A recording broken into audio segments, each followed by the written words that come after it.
காவிரி பாசன மாவட்டங்களில் சம்பா மற்றும் தாளடி பயிர்களில் 52,000 ஏக்கருக்கும் மேல் நெற்பயிர்கள் தண்ணீரில் மூழ்கி சேதமடைந்திருக்கிறது.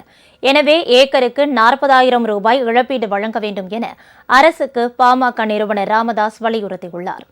அவர் வெளியிட்டிருக்கும் அறிக்கையில், டெல்டா மாவட்டங்களில் பயிரிடப்பட்டிருந்த பயிர்கள் அறுவடை செய்யும் நிலையில் இருந்தன. உரத்தட்டுப்பாடு உள்ளிட்ட கடுமையான நெருக்கடிகளுக்கு நடுவே ஏக்கருக்கு 30,000 ரூபாய்க்கும் கூடுதலான செலவு செய்து வளர்த்த பயிர்கள் இன்று அழியும் நிலையில் இருப்பதால் விவசாயிகள் பாதிக்கப்பட்டுள்ளனர். கடந்த ஆண்டு குறுவை, சம்பா ஆகிய இரு பருவ பயிர்களும் இயற்கை சீற்றங்களால் கடுமையாக பாதிக்கப்பட்டன.